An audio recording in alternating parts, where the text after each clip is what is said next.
Bismillahirrahmanirrahim. Assalamualaikum warahmatullahi wabarakatuh.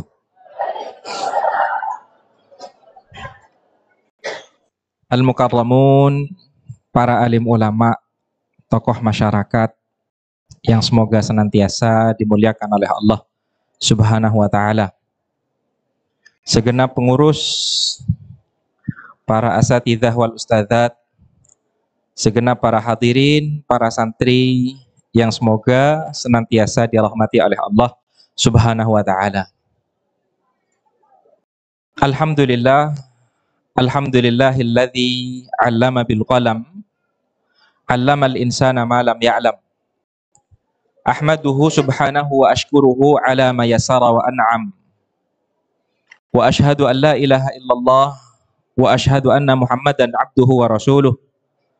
Ghafarallahu lahu ma ta'akhkhara min dhanbihi wa ma taqaddam, wa ala alihi wa ashabihi 'adada ma halala muhallilu wa kabbar. Segala puji bagi Allah Subhanahu wa ta'ala yang telah mengaruniakan berbagai nikmatnya kepada tiap-tiap kita, yang mana di antara nikmat besar yang Allah Subhanahu wa ta'ala karuniakan kepada tiap-tiap kita kalau di bulan Agustus ini, kira-kira nikmat apa? Nikmat kemerdekaan. Masya Allah. Nikmat kemerdekaan ini adalah nikmatun azimah, adalah nikmat besar yang Allah Subhanahu wa ta'ala karuniakan kepada kita masyarakat Indonesia. Ini bukan nikmat kaleng-kaleng ini. Nikmat kemerdekaan ini adalah nikmat yang agung.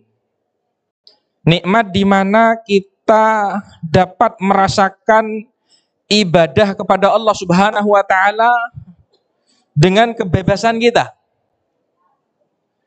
Nikmat untuk kita dapat bermuamalah. Next ya, operator. Mana operatornya? Nikmat untuk kita dapat bermuamalah secara islami. Pernikahan yang diatur dengan undang-undang, yang dapat dilakukan dengan tuntunan syariat Nabi kita Nabi Muhammad sallallahu alaihi wasallam. Muamalah-muamalah syariah yang sudah mulai bermunculan. Nah, ini adalah nikmat buah daripada kemerdekaan yang Allah Subhanahu wa ta'ala karuniakan kepada kita. Nah, kalau kita perhatikan dulu di zaman Nabi sallallahu alaihi wasallam, Nabi sallallahu alaihi wasallam untuk dapat yang namanya kaum muslimin merasakan nikmat kemerdekaan ini, kebebasan di dalam beribadah, dulu para sahabat Nabi itu pernah diperintah oleh Nabi sallallahu alaihi wasallam untuk pergi meninggalkan Makkah. Itu terjadi pada tahun 5 Hijriah. Tepatnya pada saat itu di bulan Rajab, ketika Nabi sallallahu alaihi wasallam mendapati yang namanya orang-orang musyrikun Makkah terus-menerus menyakiti kaum muslimin di saat itu. Untuk beribadah kepada Allah Subhanahu wa ta'ala bukan sesuatu yang mudah bagi kaum muslimin. Dan Nabi mendengar, oh ternyata di Afrika, di Habasyah ada seorang raja yang terkenal dengan keadilannya. Seorang raja di mana rakyatnya tidak ada seorang pun terzalimi. Maka Nabi sallallahu alaihi wasallam perintahkan para sahabat untuk pergi berhijrah ke negeri Habasyah. Pada saat itu hanya dilakukan oleh 15 orang.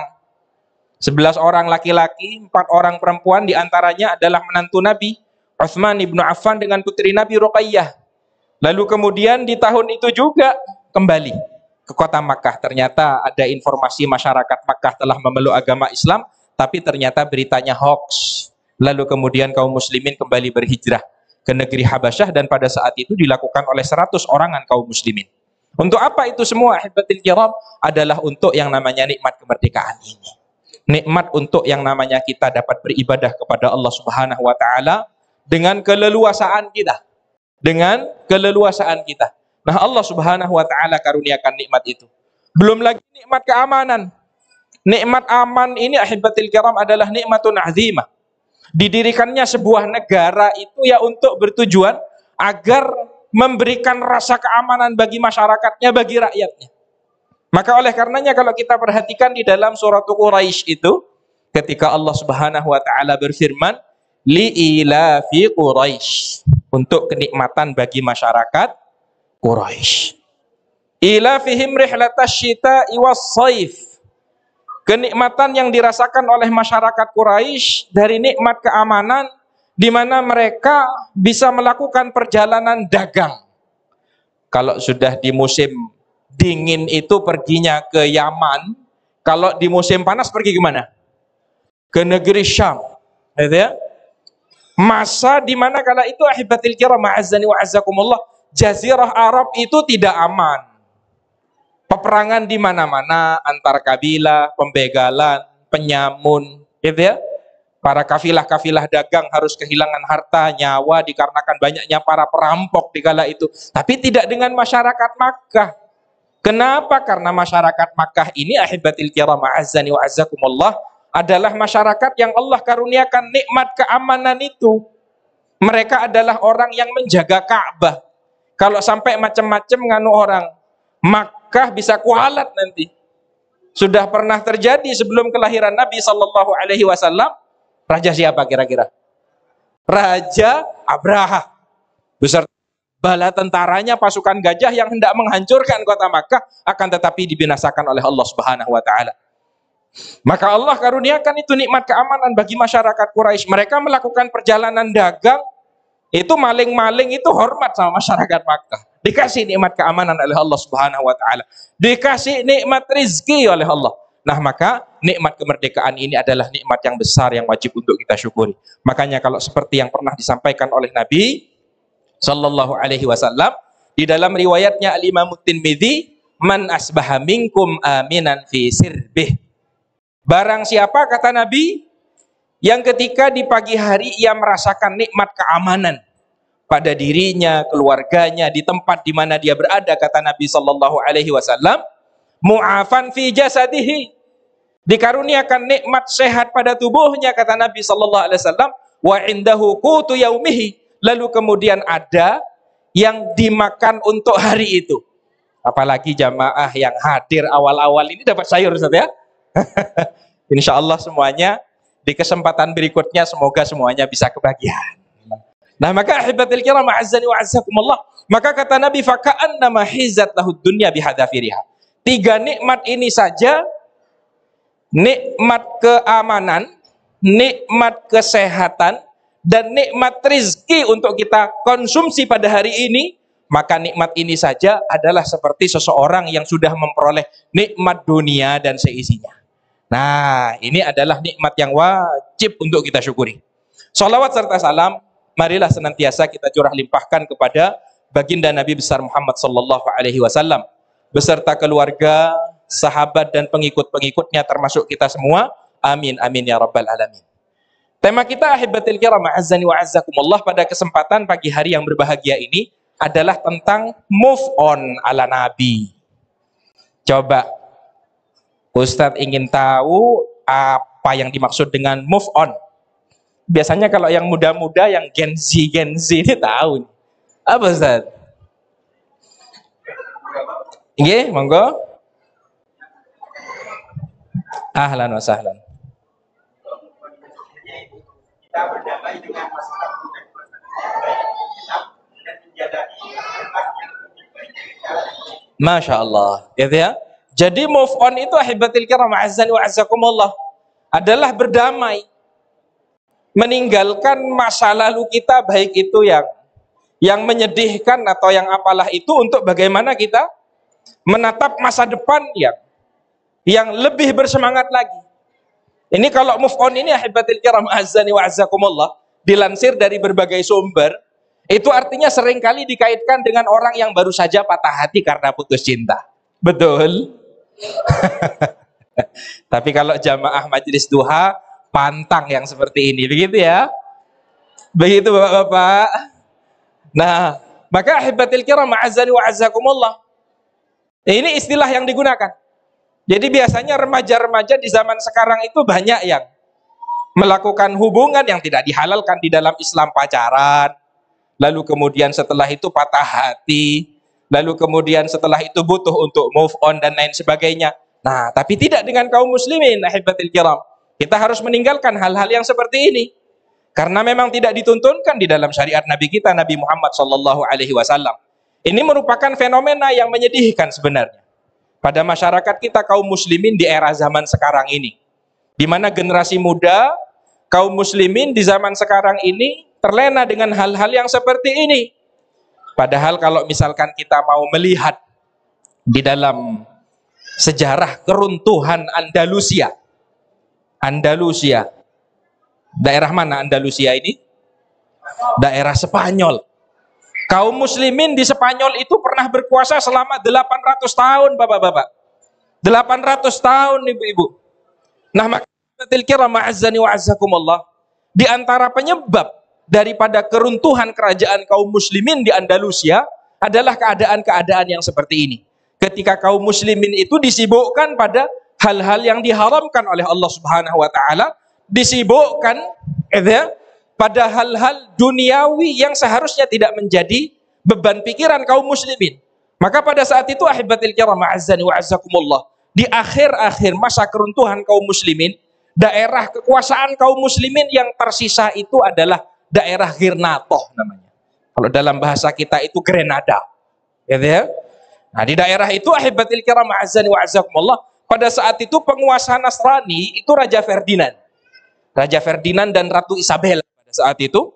Yang lalu kemudian Raja Ferdinand ini mengirim mata-mata ke negeri kaum muslimin yang berada di daerah Grenada ini untuk yang namanya orang-orang Nasrani melakukan penyerangan kepada mereka.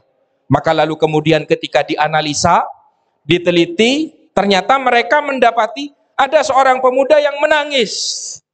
Lalu kemudian ketika ditanya kenapa kok menangis, ternyata pemuda itu sedang berlatih memanah.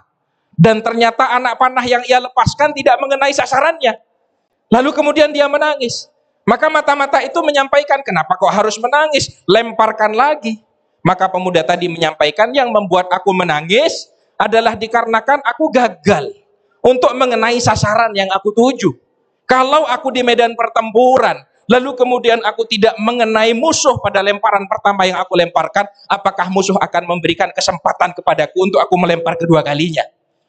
Ini hebatil kiram. Maka yang namanya mata-mata pada saat itu langsung kembali menuju Raja Ferdinand, lalu kemudian menyampaikan, tunggu dulu. Belum waktunya untuk yang namanya menyerang kaum muslimin. Mereka masih memiliki pemuda-pemuda pemberani. Mereka masih memiliki para pejuang-pejuang yang siap untuk membela agama Allah Subhanahu wa taala. Tunggu. Maka ditunggulah bertahun-tahun. Sampai pada akhirnya hebatil azani wa azakumullah, ada satu masa di mana sang raja itu kembali mengutus utusan untuk memperhatikan terhadap bagaimana keadaan pemuda kaum muslimin. Lalu kemudian setelah itu kembalilah mereka ke negeri Girnatoh, ke Grenada ini, lalu kemudian memperhatikan keadaan para pemuda kaum muslimin. Lalu kemudian ternyata didapati ada yang menangis. Menangisnya karena putus cinta. Kira-kira yang seperti ini terjadi apa enggak? Banyak. Di masyarakat kita yang seperti ini terjadi. Ya alhamdulillah. Nah, maka lalu kemudian setelah itu disampaikan kepada Raja Ferdinand, lalu kemudian ya sudah, ini waktunya untuk yang namanya menggempur kaum muslimin. Akhirnya ahibatil kiram ma'azzani wa azzakumullah, habis yang namanya kaum muslimin yang berada di Andalusia pada saat itu. Terjadi perjanjian beberapa poin yang mana diantaranya kaum muslimin pada awalnya dikasih kebebasan untuk dapat melaksanakan agamanya, akan tetapi perjanjian-perjanjian tersebut tidak ada yang ditepati. Dan pada saat itu didirikan hukuman bagi orang-orang yang menyelisihi kebijakan gereja, maka dibantai. Pembantaian besar-besaran pada saat itu terhadap kaum muslimin. Nah, maka ahibatil kiram azani wa azzakumullah, nah maka yang namanya permasalahan-permasalahan yang remeh-temeh ini seharusnya tidak menjadi pemikiran kita kaum muslimin. Dan ini tentunya menjadi PR kita bersama. Untuk diri-diri kita sendiri maupun kita sebagai orang tua, sebagai guru di dalam mendidik generasi muda kaum muslimin ini untuk hendaknya berpegang teguh kepada agama Allah Subhanahu wa taala. Bukankah Nabi sallallahu alaihi wasallam yang menyampaikan di dalam riwayat Muslim, "Fattaqud dunya wattaqun nisa fa inna ma kanat ahlaka." Nabi SAW menyampaikan, "Fattaqud dunya wattaqun nisa. Innama awwala fitnata bani Israil kanat fin nisa," kata Nabi SAW. Jauhilah dunia, jauhilah wanita, kata Nabi SAW, karena sesungguhnya ujian pertamanya Banu Israel itu terletak pada wanita, kata Nabi SAW. Dan Nabi SAW juga menyampaikan, "Ma taraktu ba'di fitnatan hiya adarru 'ala rijali minan nisa." Di sepeninggalanku aku tidaklah meninggalkan ujian yang paling besar bagi para laki-laki melebihi ujian perempuan. Nah, maka oleh karenanya ahibatil kiram azzani wa azzakumullah, kalau di dalam syariat Nabi kita ada syariatun nikah, ada syariat pernikahan. Maka Nabi sallallahu alaihi wasallam dalam Bukhari dan Muslim menyampaikan, ya ma'syaras syabab, wahai sekalian para pemuda. Ini santri-santri Ibnu Katsir ini mana ini? Senang dengan hadis ini kalau para santri ini ya. Ya ma'syaras syabab, kata Nabi sallallahu alaihi wasallam, man istata'a minkumul ba'ata falyatazawwaj. Barang siapa yang sudah memiliki kemampuan untuk berkeluarga, menikah, maka menikahlah, kata Nabi sallallahu alaihi wasallam. Fa innahu aghaddu lil basar wa ahsanu lil faraj. Karena menikah itu dapat lebih menundukkan pandangan dan menjaga kehormatan. Kalau belum mampu, faman lam yastati fa alaihi bis-shaum. Kalau belum mampu untuk melaksanakan yang namanya syariatun nikah ini, kata Nabi SAW, maka perbanyaklah puasa, fa innahu lahu wija, karena berpuasa ini akan dapat menjadi tameng bagi seorang muslim. Saudara-saudara sekalian yang dimuliakan oleh Allah Subhanahu wa taala, next selanjutnya. Nah, di antara makna dari move on itu kan tadi kita sampaikan dia adalah berpindah, pergi, meninggalkan, gitu ya. Nah, maka ahibatil kiram a'azzani wa a'azzakumullah, terdapat makna yang lebih dalam lagi dari hanya sekedar pergi meninggalkan masa lalu karena putus cinta dan lain sebagainya. Di dalam Islam kita diajarkan oleh Nabi sallallahu alaihi wasallam untuk bagaimana kita berhijrah. Untuk bagaimana kita berhijrah. Di mana hijrah ahibatil kiram a'azzani wa a'azzakumullah, makna asalnya adalah pergi meninggalkan darul kufri ila daril iman. Pergi meninggalkan negeri kufur ke negeri di mana negeri tersebut adalah negeri yang penduduknya beriman kepada Allah Subhanahu wa taala. Yang pernah dilakukan oleh Nabi sallallahu alaihi wasallam dan para sahabat. Di tahun kelima kenabian tadi kita sampaikan, para sahabat berhijrah ke negeri Habasyah. Lalu kemudian di tahun ke-14 kenabian atau di 1 Hijriyah, setelah terjadinya peristiwa Bai'at Aqabah yang kedua, Allah Subhanahu wa taala memerintahkan kepada kaum muslimin untuk pergi berhijrah. Nabi memerintahkan kepada segenap para sahabat untuk pergi meninggalkan kota Makkah menuju kota Madinah Munawwarah, yang lalu kemudian disusul oleh Nabi sallallahu alaihi wasallam, disusul oleh Nabi ditemani oleh Abu Bakar, oleh Amir ibnu Fuhairah, ditemani oleh Abdullah ibnu Uraiqid, sampai Nabi sallallahu alaihi wasallam tiba di kota Madinah Munawwarah. Nah, ini di antara makna daripada hijrah. Di antara makna daripada hijrah itu ahibatil kiram a'azzani wa a'azzakumullah, tinggalkan dosa dan kemaksiatan. Nah, kita tentunya tahu Allah Subhanahu wa taala di dalam banyak ayat Al-Qur'an menyampaikan, ya ayyuhalladzina amanu ittaqullaha haqqa tuqatih, wahai orang-orang yang beriman, bertakwalah kepada Allah Subhanahu wa taala dengan sebenar-benar takwa. Nah, maka ahibatil kiram a'azzani wa a'azzakumullah, yang mana makna daripada ketakwaan itu adalah fi'lul awamiri wa tarkun nawahi, melaksanakan yang diperintahkan serta menjauhi yang dilarang oleh Allah Subhanahu wa taala. Nah, maka ahibatil kiram a'azzani wa a'azzakumullah, di antara makna berhijrah adalah meninggalkan dosa-dosa dan kemaksiatan ini. Karena dosa-dosa dan kemaksiatan ini ahibatil kiram, ini pengaruhnya banyak. Pengaruhnya kepada keberkahan hidup kita itu luar biasa.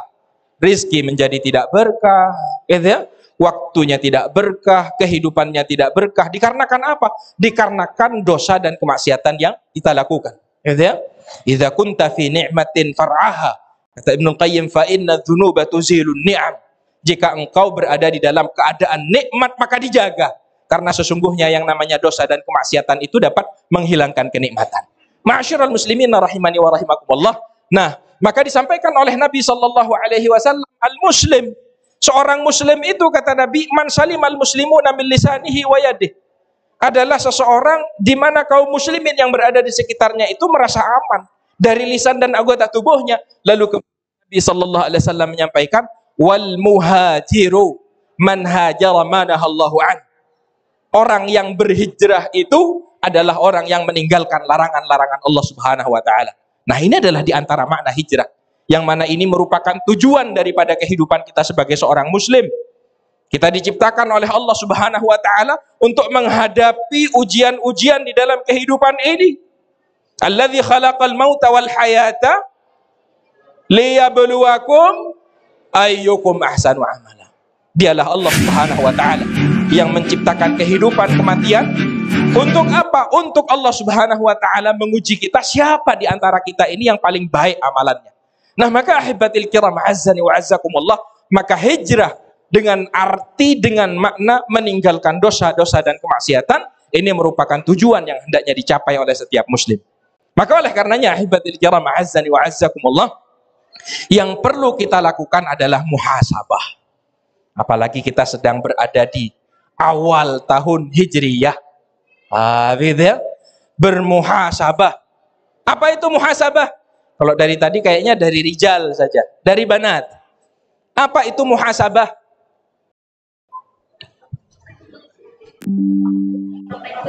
Introspeksi. Ada lagi yang lain? Baik. Muhasabah itu adalah introspeksi. Muhasabah itu ahibatil kiram kama arrafahul ulama, sebagaimana dijelaskan oleh para ulama, adalah ayyanzura al-insanu fi lailihi atau ayyatasaffaha al-insanu fi lailihi ma sadara min af'ali nahari. Keadaan di mana seseorang ketika berada di malam hari, dia mengevaluasi, mengintrospeksi akan amalan-amalan yang telah ia lakukan di hari tersebut. Atau saat di mana seseorang mengevaluasi, menintrospeksi dirinya akan apa yang telah ia lakukan di pekan tersebut, di bulan tersebut, di tahun tersebut. Nah, maka ini ahibatil kiram azzani wa azzakumullah adalah menjadi sesuatu yang penting untuk kita lakukan.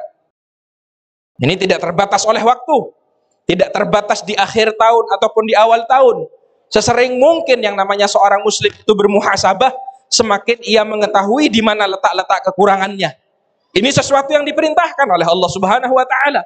Allah berfirman, "Ya ayyuhalladzina amanu taqullaha wal tanzur nafsum ma qaddamat lighad." Wahai orang-orang yang beriman, bertakwalah kepada Allah Subhanahu wa taala dan hendaklah tiap-tiap kalian memperhatikan apa yang telah ia persiapkan untuk kehidupan setelah kehidupan dunia ini. Ini ahibatil kiram adalah perintah yang diperintahkan oleh Allah. Nabi sallallahu alaihi wasallam pun juga menyampaikan hal serupa. Nabi menyampaikan al-kayyis. Man huwal kayyis? Siapa yang tahu apa makna kayyis? Ustaz Sahib. Ma makna? Baik. Al-kayyis kama qala Nabi sallallahu alaihi wasallam ayal aqil. Orang yang berakal itu, kata Nabi sallallahu alaihi wasallam, man dana nafsah, adalah orang yang senantiasa mengevaluasi dirinya. Wa amila lima ba'dal maut, dan dia senantiasa melakukan amalan soleh untuk kehidupan setelah akhirat. Nah, maka ini disampaikan oleh Nabi sallallahu alaihi wasallam, anjuran untuk hendaknya seorang muslim itu senantiasa bermuhasabah akan kehidupan yang telah berlalu darinya. Umar ibn Khattab radhiyallahu taala anhu fi maqalatihi al-masyhurah, di dalam salah satu perkataan yang masyhur yang pernah disampaikan oleh Umar ibn Khattab radhiyallahu taala an, hasibu qabla an tuhasabu. Hitung-hitunglah, evaluasilah, introspeksilah kalian sebelum kelak kalian dihisab oleh Allah Subhanahu wa taala, kata Umar. Karena nanti di dalam kehidupan akhirat, ahibatil kiram, ada masa di mana kita itu berada di hari penghisaban. La tazulu qadama 'abdin yaumal qiyamati hatta yus'ala an arba', kata Nabi. Seseorang itu ketika berada di hari penghisaban, kedua kakinya tidak akan berpindah sampai ia ditanya tentang 4 perkara. An umrihi fima afnah, tentang usia kita ini untuk apa kita habiskan. Wa an syababihi fima ablah, untuk masa muda kita, dari kita akil baligh sampai kita berusia 40 tahun, ini akan ditanya secara khusus oleh Allah Subhanahu wa taala. Wa an rizqihi min aina akhadhahu wa fima anfaqah.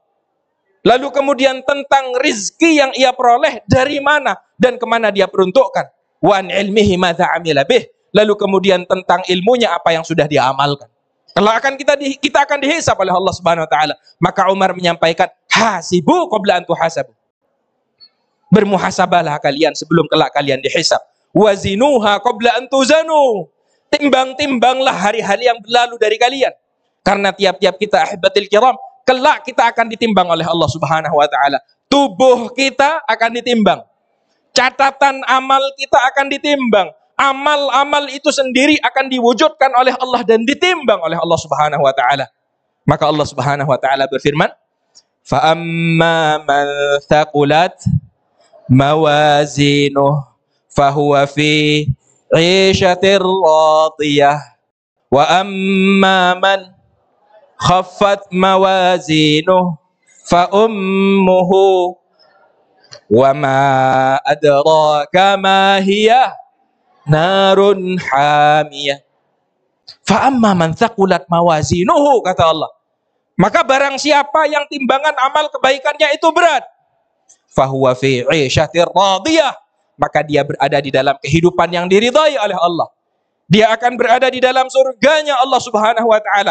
Dan sebaliknya kata Allah, wa amma man khaffat mawazinuh, dan barang siapa yang timbangan amal kebaikannya itu enteng, ringan, fa ummuhu hawiyah, maka tempat kembalinya adalah ke dalam neraka hawiyah. Wa ma adraka ma hiyah, tahukah kalian apa itu hawiyah? Allah menyampaikan narun hamiyah, itu adalah neraka yang di dalamnya terdapat api yang dipanaskan oleh Allah Subhanahu wa taala. Nah, maka di sini ahibatil kiram, penting bagi tiap-tiap kita untuk bermuhasabah. Yang lalu kemudian dari muhasabah yang kita lakukan ahibatil kiram, next, ketika ternyata kita mendapati hari-hari yang telah berlalu dari kita ternyata lebih banyak dosanya. Apalagi namanya manusia ya. Namanya manusia ini kan ada khairnya, ada syarnya. Ya? Kalau kata Nabi SAW di dalam riwayat Muslim itu, Nabi pernah menyampaikan bahwa tiap-tiap kalian itu ada al-jinnul muwakkal. Ada jin korin yang memang Allah Subhanahu wa taala letakkan pada tiap-tiap anak Adam. Yang mana kebiasaan jin korin ini membisikkan keburukan kepada tiap-tiap anak Adam. Maka para sahabat bertanya, "Wala anta ya Rasulullah, apakah demikian halnya dengan engkau?" Maka Nabi SAW menyampaikan, "Wala ana." Demikian halnya aku, kata Nabi SAW, illa annallaha a'anani fa aslam. Hanya saja Allah Subhanahu wa taala membantuku, di mana jin yang senantiasa menemaniku ini adalah jin yang telah memeluk Islam. Fala ya'muruni illa bi khair. Dan jin itu tidaklah memerintahkan kepadaku kecuali kepada perkara kebaikan. Makanya kalau di dalam tafsir suratin Nas itu kita diperintahkan oleh Allah Subhanahu wa taala untuk meminta perlindungan kepada Allah. Qul a'udzu bi rabbin nas, malikin nas, ilahin nas, min syarril waswasil khannas. Kita diperintahkan oleh Allah untuk meminta perlindungan kepada Allah dari keburukan waswasil khannas. Bisikan jin yang bersembunyi. Yang kalau disampaikan oleh Abdullah bin Abbas, disampaikan oleh para mufassirun, ini jin ini akan senantiasa membisikkan keburukan kepada tiap-tiap kita kalau kita sedang lalai. Kalau kita sedang berzikir, mengingat Allah Subhanahu wa taala, khanas, maka dia bersembunyi. Nah, maka hibatil kiram, yang namanya manusia umum melakukan dosa dan kemaksiatan. Makanya penting untuk kita bermuhasabah. Kalau misalkan ternyata lebih banyak dosa yang kita lakukan, falnatubu ilallah. Sering-seringlah kita bertaubat, memohon ampunan Allah Subhanahu wa taala. Ya ayyuhalladzina amanu, tubu ilallahi taubatan nasuha. Wahai orang-orang yang beriman, bertaubatlah kalian kepada Allah dengan sebenar-benar taubat. Di mana taubat itu hibatil kiram, rukunnya adalah hendaknya kita niatkan ikhlas karena Allah Subhanahu wa taala. Lalu kemudian hendaknya taubat itu ahibatil kiram, rukun yang berikutnya adalah kita meninggalkan dosa tersebut. Lalu kemudian yang ketiga adalah kita menyesali perbuatan dosa tersebut. Lalu kemudian yang keempat adalah berazam untuk tidak lagi terjatuh ke dalam dosa tersebut. Ini rukun-rukunnya taubat. Ikhlas, meninggalkan dosa tersebut, lalu kemudian menyesali perbuatan tersebut, lalu kemudian berazam untuk tidak kembali melakukan perbuatan tersebut. Yang kalau memiliki keterkaitan dengan anak Adam adalah dengan hendaknya kita mengembalikan hak-haknya anak Adam. Nah, kalau ini kita lakukan, rukun-rukunnya taubat, maka taubat kita insya Allah diterima oleh Allah Subhanahu wa taala. Walaupun setelah itu kita kembali melakukan dosa, urusan nanti. Ada ya begitu ya? Banyak, Masya Allah. Nah, maka ahibatil kiram, ma'azani wa azakumullah. Ini adalah hal penting. Adalah hal penting. Lalu kemudian memperbanyak beristighfar, memohon ampunan kepada Allah Subhanahu wa taala. Astaghfirullah. Astaghfirullah, yang mana kalau Nabi SAW dalam sehari Nabi bertaubat memohon ampunan kepada Allah Subhanahu wa taala itu sampai 70. Dalam riwayat yang lain sampai 100 kali yang namanya Nabi SAW memohon ampunan kepada Allah Subhanahu wa taala. Nah, maka ini hendaknya kita lakukan, kita biasakan. Nah, maka istighfar itu ibarat kalau baju, istighfar itu adalah membersihkan kotoran yang terdapat di baju kita. Karena ada tasbih, ada memuji Allah Subhanahu wa taala yang kalau kita ibaratkan dengan baju adalah dengan memberikan pakaian tersebut minyak wangi. Nah, maka di sini ahibatil kiram, kalau misalkan ternyata kita banyak dosa, banyak-banyak kita bertaubat, memohon ampunan Allah Subhanahu wa taala. Kalau kata Nabi sallallahu alaihi wasallam, "Lallahu afrahu bi taubati 'abdihi min ahadikum saqata 'ala ba'irihi wa qad adallahu bi ardi falah." Kata Nabi, Allah itu lebih suka, benar-benar suka kepada taubat seorang hamba dibandingkan dengan seseorang. Ada kisahnya. Nabi sallallahu alaihi wasallam menyampaikan, dulu ada orang berjalan di tengah padang pasir naik onta. Lalu kemudian setelah itu dia turun dari ontanya untuk beristirahat. Tiba-tiba ontanya melarikan diri. Lalu kemudian dia cari-cari sementara dia berada di tengah padang pasir. Sementara makanan dan minumnya semuanya ada di atas ontanya. Dia di tengah padang pasir, gak ada Indomaret, gak ada Alfamaret kalau di padang pasir. Maka yang ada dia hanya menunggu kematiannya. Karena setelah dicari-cari ternyata ontanya tidak ada, ya sudah, nunggu mati sudah. Lalu kemudian ketika ia tertidur, lalu kemudian terbangun, ternyata ontanya di sampingnya. Senang apa enggak kira-kira? Senang apa enggak? Senang. Maka dari saking senangnya, kata Nabi sallallahu alaihi wasallam, orang ini sampai bersyukur kepada Allah Subhanahu wa taala dan bersyukurnya salah. Seraya dia menyampaikan, "Alhamdulillah, anta abdi wa ana rabbuk." Gitu ya. Segala puji bagi Allah, aku adalah Tuhanmu ya Allah dan kau adalah hambaku. Dari saking senangnya. Gitu ya. Maka kata Nabi sallallahu alaihi wasallam, "Lallahu afrahu bi taubati abdi." Keadaan orang ini ketika dibandingkan dengan kebahagiaannya Allah Subhanahu wa taala akan taubatnya seorang hamba, itu lebih bahagia Allah Subhanahu wa taala. Makanya Allah Subhanahu wa taala itu adalah Tawwab, adalah zat yang Maha menerima taubat. Ya? Maka selagi yang namanya nyawa ini masih ada, belum sampai di kerongkongan, yang namanya matahari masih belum terbit dari sebelah barat, maka yang namanya Allah Rabbul Izzati wal Jalal adalah zat yang Maha menerima taubat. Lalu kemudian ahibatil kiram, ikuti taubat dan istighfar kita dengan memperbanyak melakukan amalan soleh. Karena melakukan amalan soleh ini ahibatil kiram azzani wa azzakumullah, di antara sesuatu yang dapat menghapuskan amalan-amalan keburukan. Gitu ya. Nabi sallallahu alaihi wasallam menyampaikan, wa atbi'is sayyi'atal hasanata tamhuha.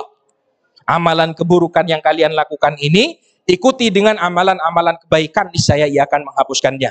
Al hasanatu yudhibna sayyi'at, kata Allah. Allah menyampaikan amalan kebaikan akan menghapuskan amalan keburukan. Lalu kemudian jagalah diri dari hal-hal yang dapat menggelincirkan. Ini ahibatil kiram azzani wa azzakumullah adalah ghayah, adalah tujuan daripada kehidupan kita di dalam beribadah kepada Allah Subhanahu wa taala, untuk kita dapat menghindarkan diri kita dari hal-hal yang dapat menjerumuskan kita ke dalam neraka Allah Subhanahu wa taala. Selanjutnya, next, ketika ternyata amalan soleh kita banyak, alhamdulillah, setelah evaluasi, masya Allah, baktinya kepada kedua orang tua luar biasa, sedekahnya luar biasa, hadirnya ke majelis ilmu luar biasa, baiknya kepada tetangga luar biasa, amalan-amalan soleh, tiap-tiap pintu ini Allah bukakan baginya. Belum lagi puasa sunnahnya, sholat sunnahnya, tidak usah ngomong yang wajib sudah otomatis, yang sunnahnya pun juga dijaga, ahibatil kiram. Maka kalau seperti itu, maka yang pertama untuk hendaknya senantiasa diniatkan ikhlas karena Allah Subhanahu wa taala. Terus dijaga keikhlasan hatinya. Innamal a'malu binniyat wa innamal likulli imri'in ma nawa. Sesungguhnya amalan itu sah dan tidaknya tergantung daripada niatnya. Dan balasan kebaikan ataupun keburukan itu pun juga tergantung daripada niatnya. Lalu kemudian istiqomahkan. Nah, istiqomah sudah. Yang kebaikan-kebaikan yang biasa kita lakukan ini kita istiqomahkan. Yang gak gampang ini kan istiqomah.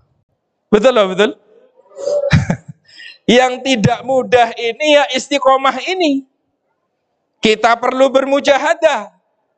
Istiqomah ini sulit. Makanya kata para ulama, inna min a'zamil karamati luzumul istiqomah. Kalau kita belajar tentang karomah, tahu karomah ya? Apa itu karamah? Apa? Karamah. Ada mukjizat, ada karamah. Kalau mukjizat itu adalah kemampuan di luar batas kemampuan umat manusia yang Allah berikan kepada para nabi-nabinya. Ini namanya mukjizat. Kalau seperti Nabi Musa tongkatnya berubah jadi ular, gitu ya, membelah lautan. Nabi Isa dapat menghidupkan orang mati. Nabi Muhammad SAW dengan berbagai mukjizatnya, di antaranya Al-Quranul Karim. Ini mukjizat. Nah, kalau karamah ini adalah kemampuan di luar batasnya manusia yang Allah berikan kepada hamba-hamba Allah yang saleh. Di antara hamba-hamba Allah ada yang dibakar tidak hangus. Ini pernah terjadi. Ada yang bisa berjalan di atas laut. Ada yang bisa sampai terbang. Tapi dia orang soleh memang. Gitu ya? Dia orang soleh memang. Bukan orang helap. Tahu helap ya? Bukan juga kahana. Bukan karena meminta bantuan daripada jin. Bukan. Memang orang soleh. Gitu ya? Dan Allah Subhanahu wa ta'ala karuniakan karamah ini. Maka para ulama menyampaikan, inna min a'zamil karamah. Karamah yang paling dahsyat itu bukan seperti ini. Ini di antara karamah memang. Akan tetapi karamah yang paling dahsyat itu adalah luzumul istiqamah. Keadaan ketika seseorang itu mampu melakukan amalan soleh dengan istiqamah di dalam kehidupannya. Makanya kalau kata Nabi SAW, ahabbul a'mali ilallahi adwamuha wa in qal. Amalan yang paling dicintai oleh Allah itu adalah amalan yang dilakukan secara terus-menerus walaupun ia hanya sedikit. Lalu kemudian ahibatil kiram, untuk hendaknya kita senantiasa memohon pertolongan Allah. Allahumma ya muqallibal qulub, tsabbit qalbi ala dinik. Wahai zat yang maha membolak-balikkan hati, tetapkanlah hati ini untuk senantiasa berada di dalam agamamu ya Allah. Allahumma inni as'alukal huda wat tuqa wal afafa wal ghina, dan semua doa di mana kita memohon kepada Allah Subhanahu wa taala keistiqomahan, kita minta kepada Allah Subhanahu wa taala. Lalu kemudian yang terakhir, untuk hendaknya tidak terhenti pada yang hadir di majelis duha ini. Karena kita sebagai umat Nabi Muhammad SAW, kita tidak hanya hidup untuk diri kita sendiri.